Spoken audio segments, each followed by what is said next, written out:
आध्यात्मिक जिज्ञासा। स्वामी भूतेशानंद। प्रश्न।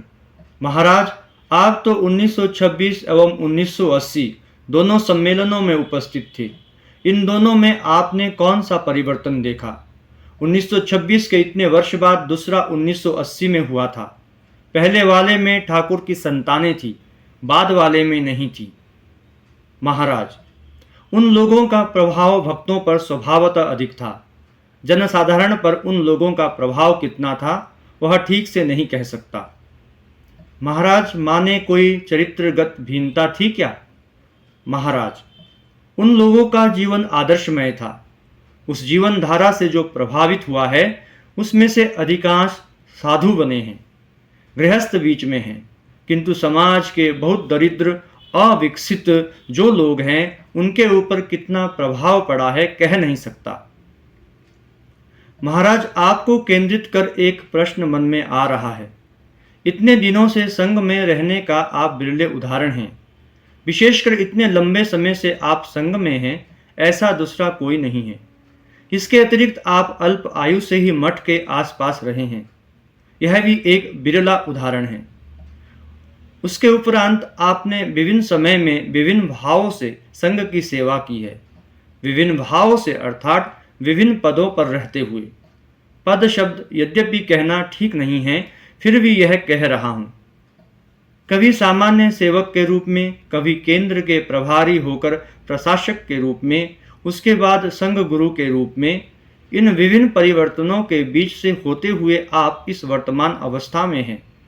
यह जो सारे जीवन का आपका अनुभव है, इसके परिप्रेक्ष्य में इसके अनुसार भविष्य के रामकृष्ण मिशन के प्रति आपकी क्या धारणा है?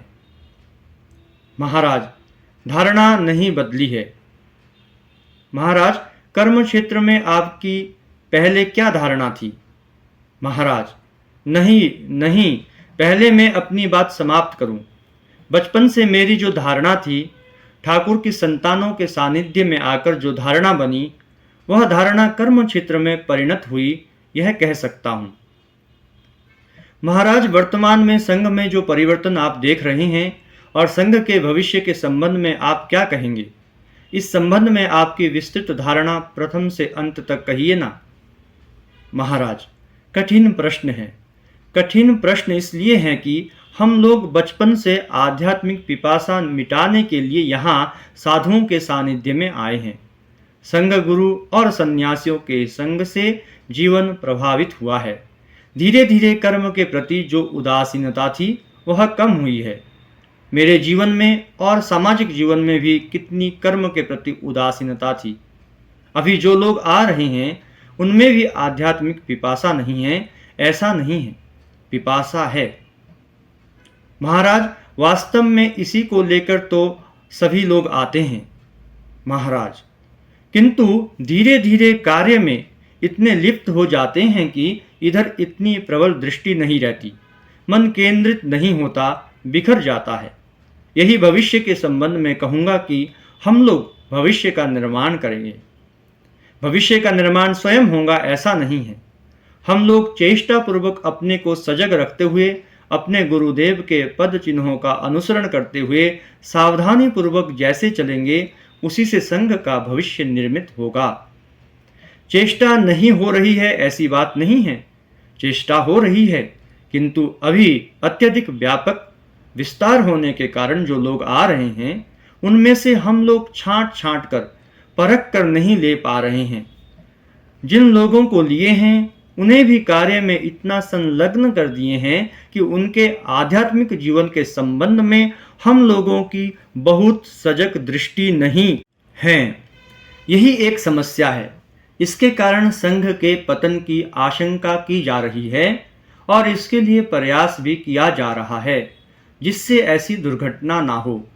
हम लोग जिससे पुनः जागृत हो जाए, इस ओर ध्यान देना चाहिए, ऐसा लगता है।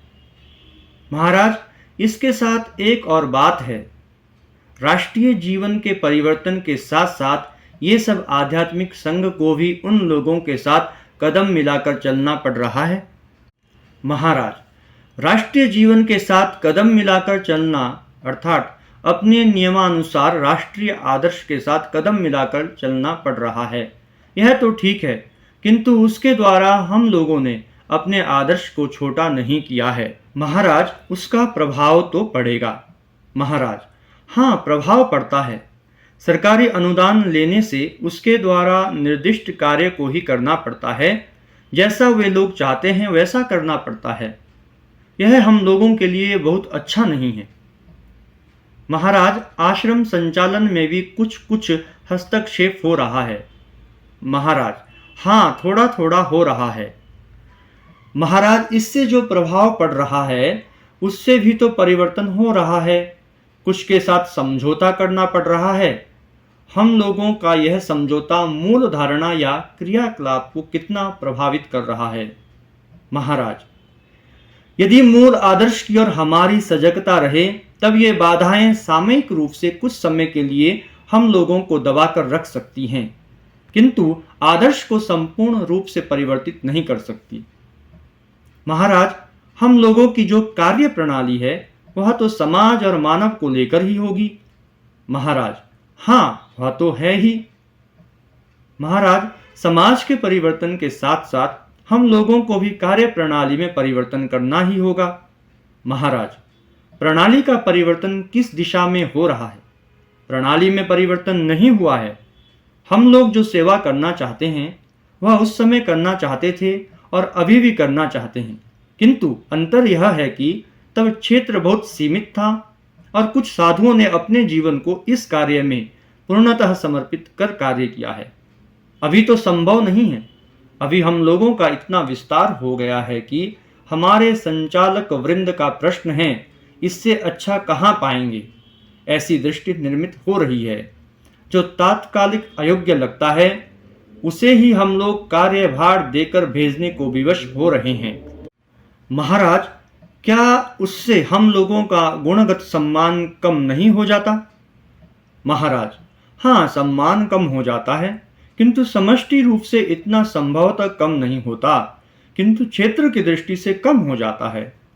हम लोगों का विस्तार इतना व्यापक हो गया है कि सर्वत्र ध्यान रखना भी संभव नहीं हो पा रहा है, किंतु सर्वदा सावधान रहने की आवश्यकता है जिससे संघ की हानि ना हो।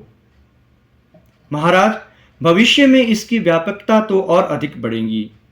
इसी 100 वर्ष में हम लोग जितना देख रहे हैं, आगामी 100 वर्ष में इससे बहुत अधिक विस्तार होगा। इसलिए आगामी 100 वर्ष में हम लोगों की जो कर्म करने की प्रणाली है, क्या उसमें कुछ परिवर्तन करना होगा? महाराज, पद्धति में परिवर्तन होगा कि नहीं अभी कुछ कहा नहीं जा सकता, किंतु यदि हम लोग आदर्श को पकड़कर रख सकें तो हम लोग आदर्श भ्रष्ट नहीं होंगे। उसका प्रयोग उस समय कैसे होगा, कार्य प्रणाली कैसी होगी, वह भविष्य पर निर्भर करेगा, जैसी जैसी परिस्थिति होंगी। महाराज, जैसे बौद्ध संघ। महाराज, बौद्ध संघ क्रमशः अवनत हुआ है, सर्वत्र हुआ है, वैष्णव संप्रदाय भी हुआ है।